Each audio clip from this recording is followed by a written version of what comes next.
హిందూ పురాణాల్లో మనకు తెలియని ఎన్నో విషయాలు దాగి ఉన్నాయి. ఎన్నిసార్లు విన్నా, ఎంత తరచి తెలుసుకున్నా ఇంకా ఏదో మనకు తెలియని రహస్యాలు ఉంటూనే ఉంటాయి. వాటిలో క్షీరసాగర మథనం కూడా ఒకటి. అవును, క్షీరసాగర మథనంలో ఎన్నో అద్భుతాలు, రహస్యాలు, ఇంకెన్నో గూఢార్థాలు, మర్మాలు దాగి ఉన్నాయి. క్షీరసాగర మథనంలోనే శ్రీ మహావిష్ణువు యొక్క 2 అవతారాలు ఉద్భవించాయి. ఆ అవతారాలేంటి? ఏ సందర్భంలో, ఎందుకు ఉద్భవించాయి? క్షీరసాగర మథనంలో అమృతంతో పాటు హాలాహలం, కామధేనువు, కల్పవృక్షం లాంటి ఎన్నో విశిష్ట వస్తువులు, జీవులు, చంద్రుడు, లక్ష్మీదేవితో పాటు మరెంతో మంది దేవీదేవతలు కూడా ఆవిర్భవించారు. ఆ ఆవిర్భవించిన దేవతలు ఎవరు? ఎందుకు ఉద్భవించారు? అసలు క్షీరసాగర మథనం ఎందుకు జరిగింది? క్షీరసాగర మథనంలో దేవదానవులు పాల్గొన్నారు. బద్ధ శత్రువులైన దేవదానవులు కలిసి ఎందుకు క్షీరసాగరాన్ని చిలికారు? పాలసముద్రం మథించడంలో దేవదానవులకు సహకరించిన జీవజాతులు ఏంటి? క్షీరసాగర మథనంలో నాగజాతి పాత్ర ఎంతవరకు ఉంది? అన్నిటికంటే ప్రధానమైన ప్రశ్న, దేవదానవులు క్షీరసాగరాన్ని ఎందుకు మథించారు? ఇలా క్షీరసాగర మథనం గురించి ఎన్నో ప్రశ్నలొస్తాయి. వాటన్నిటికీ సమాధానం ఈ వీడియో సిరీస్లో మీకు దొరుకుతుంది. మరి ఏ ఒక్క అంశం మిస్ అవ్వకుండా తెలుసుకోవాలంటే వీడియోని ఎక్కడ స్కిప్ చేయకుండా చూడండి. అలాగే వీడియో నచ్చితే గనక తప్పకుండా లైక్ చేయండి. అలాగే మీ అభిప్రాయాలు కూడా కామెంట్స్లో నాకు తప్పకుండా తెలియచేయండి. నెక్స్ట్ ఎలాంటి వీడియోలు మీకు అందించాలి అనే విషయంలో నాకు చాలా హెల్ప్ఫుల్గా ఉంటుంది. అలాగే ఇలాంటి ఆధ్యాత్మిక విషయాల గురించి తెలుసుకోవాలంటే తప్పకుండా మన ఛానల్ని సబ్స్క్రైబ్ చేసుకోండి. ఆ వెంటనే వచ్చే బెల్ బటన్ కూడా క్లిక్ చేసి ఆల్ నోటిఫికేషన్ మీద క్లిక్ చేస్తే నేనే కొత్త వీడియో చేసినా మీకు నోటిఫికేషన్ వచ్చేస్తుంది. మరి ఆలస్యం చేయకుండా వీడియోలోకి వెళ్ళిపోదాం పదండి. క్షీరసాగర మథనం, పాల సముద్రాన్ని మథించడం అసలు ఎందుకు జరిగింది? పౌరాణిక చరిత్రలో ఎన్నో సంఘటనలకు అంకురం వేసింది మహర్షుల శాపాలే.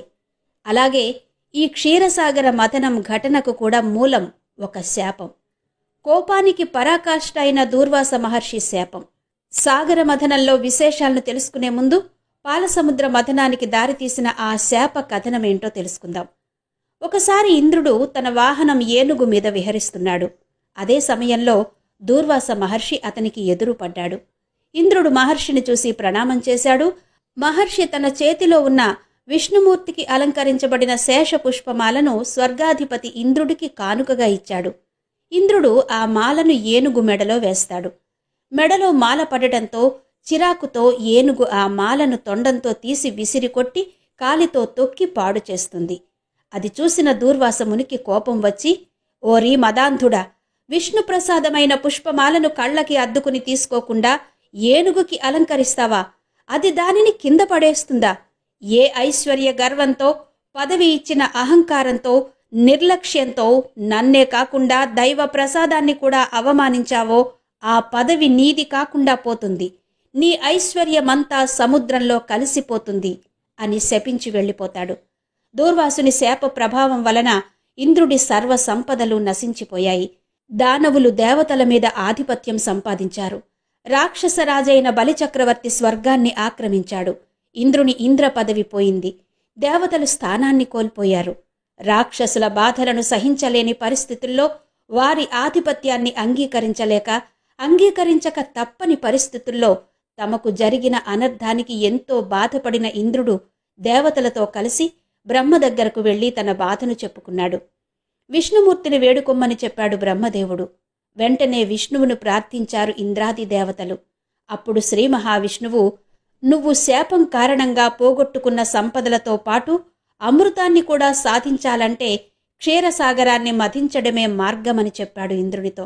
అయితే అది ఒక్క దేవతల వల్ల మాత్రమే సాధ్యం కాదు. దానికి అత్యంత బలవంతులు, మీ దాయాదులు అయిన అసురుల సహాయం కూడా తీసుకోవాలి అని చెప్పాడు శ్రీ మహావిష్ణువు. వారికి కూడా అమృతం దొరుకుతుందన్న ఆశ చూపించి రాక్షసులను సముద్ర మథనానికి ఒప్పించమని సలహా ఇచ్చాడు. వెంటనే ఇంద్రుడు రాక్షసుల దగ్గరకు వెళ్లి, అక్క చెల్లెళ్ల బిడ్డలమైన మనం మన విభేదాలు మరచి అమృత సాధనకు పాటుపడదాం. అమృతం సేవిస్తే మరణాన్ని జయించి అమరులమవుతాము అని చెప్పాడు. అమృతంతో అమరులమవుతాము అని వినగానే రాక్షసుల్లో ఆశ మొదలైంది. అమృతం సాధించాలంటే మనం పాల సముద్రాన్ని చిలకాలి. క్షీరసాగరంలో లభించిన అమృతాన్ని మనందరం పంచుకుని సేవిద్దాం అని తమ దాయాది సోదరులైన రాక్షసులను ఒప్పించారు దేవతలు, ఇంద్రుడు. తమకు కూడా అమృతం దొరుకుతుందని ఆశపడిన రాక్షసులు క్షీరసాగర మథనంలో దేవతలకు సహాయపడడానికి ముందుకొచ్చారు. తాము కూడా మీతో కలిసి పాలసముద్రం చిలుకుతామని ఒప్పుకున్నారు. పురాణ కథనాల ప్రకారం 7 సాగరాలున్నాయని చెప్తారు. ఆ 7 సాగరాలు అంటే 7 సముద్రాలు, లవణ సముద్రం అంటే ఉప్పు సముద్రం, ఇది 1,00,000 యోజనాల మేరకు ఉంటుందట. రెండవది ఇక్షు అంటే చెరుకు సముద్రం, ఇది 2,00,000 యోజనాలుంటుంది. మూడవది సుర అంటే మద్యం సముద్రం, 4,00,000 యోజనాలుంటుంది. సర్పి అంటే ఘృతం లేదా నెయ్యి సముద్రం, ఇది 8,00,000 యోజనాలుంటుంది. క్షీర అంటే పాల సముద్రం, 16,00,000 యోజనాలుంటుంది. దధి అంటే పెరుగు సముద్రం, 32,00,000 యోజనాలుంటుంది. ఉదక అంటే మంచినీటి సముద్రం, 64,00,000 యోజనాలుంటుందని పురాణ కథనాలు చెబుతున్నాయి. ఇలా 7 సముద్రాల గురించి పురాణాలు చెప్తున్నాయి. ఆ 7 సముద్రాలలో ప్రధానమైంది, ముఖ్యంగా శ్రీ మహావిష్ణువు నివాసముండే పాల సముద్రం. క్షీరసాగరం చిలికి అమృతం సాధించాలని దేవతలు, దానవులు అనుకుంటే అమృతంతో పాటు పోగొట్టుకున్న తమ ఐశ్వర్యాన్ని కూడా పొందాలని దేవతలు భావించారు. ఎవరి ప్రయోజనం కోసం వారు దేవదానవులు క్షీరసాగర మథనానికి పూనుకున్నారు. అంత మహిమాన్వితమైన మహాసముద్రాన్ని చిలకాలంటే దానికి తగిన సాధనాలు కూడా కావాలి కదా. అందుకే మందర పర్వతాన్ని కవ్వంగా ఉపయోగించి చిలకాలని భావించి మందరగిరిని తీసుకుని వచ్చారు. మరి చిలకడానికి తాడు కావాలి కదా. ఆ మహాసముద్రాన్ని మహాపర్వతంతో చిలకాలంటే మామూలు తాడుతో సాధ్యం కాదు కదా. అందుకనే మహాసర్పమైన వాసుకుని తాడుగా ఉండమని కోరారు దేవదానవులు. అమృతంలో భాగమిస్తామని సర్పరాజైన వాసుకి నచ్చచెప్పి కవ్వపుత్రాడుగా ఉండడానికి ఒప్పించారు. నొప్పి తెలియకుండా మందర పర్వతాన్ని చదును చేసి వాసుకిని త్రాడుగా చుట్టి పాలసముద్రాన్ని చిలకడానికి ఉద్యమించారు. అలా చిలకడం ప్రారంభించేటప్పుడు కవ్వపు తాడుగా ఉన్న వాసుకి సర్పాన్ని ఒకవైపు దేవతలు, మరోవైపు రాక్షసులు పట్టుకుని సముద్ర మథనాన్ని ప్రారంభిస్తున్నప్పుడు దేవతలు వాసుకి పడగవైపు నడిచారు. దాంతో రాక్షసులు కోపగించుకుని, మీరు మాకంటే అధికులా?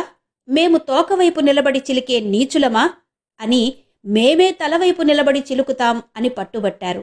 దాంతో దేవతలు సరే మీకిష్టమైన విధంగానే చేద్దామని తాము వాసుకి తోక పట్టుకుని నిలబడ్డానికి అంగీకరించారు. రాక్షసులు వాసుకి సర్పం తలవైపు నిలబడి చిలకడానికి సిద్ధమయ్యారు. కోలాహలంగా క్షీరసాగర మథనం ప్రారంభమైంది.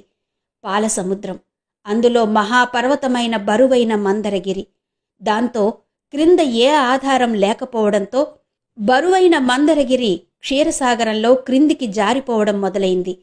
ఆదిలోనే తమ కార్యానికి ఆటంకం కలగడంతో దేవదానవులు ఇరకాటంలో పడిపోయారు. ఆ తరువాత వారు ఆ ఆటంకాన్ని ఏ విధంగా అధిగమించారు? శ్రీ మహావిష్ణువు దశావతారాల్లో రెండవదైన కూర్మావతారం ఈ క్షీరసాగర మథనంలోనే ఉద్భవించింది. కూర్మావతారం ఎలా ఉద్భవించింది? ఈ క్షీరసాగర మథనం సందర్భంలోనే ఆవిర్భవించిన మహావిష్ణువు యొక్క మరొక అవతారమేంటి? క్షీరసాగర మథనంలో ఏ ఏ జీవులు, వస్తువులు బయటపడ్డాయి? అసలు అమృతం కోసం చేసిన ఈ కార్యక్రమంలో అమృతం ఆవిర్భవించిందా? అమృతం కోసమే దేవతలతో చేతులు కలిపిన రాక్షసులకు అమృతం దక్కిందా? ఇలాంటి విశేషాలన్నీ నెక్స్ట్ ఎపిసోడ్లో తెలుసుకుందాం. మరి అంతవరకు సెలవు. నమస్తే.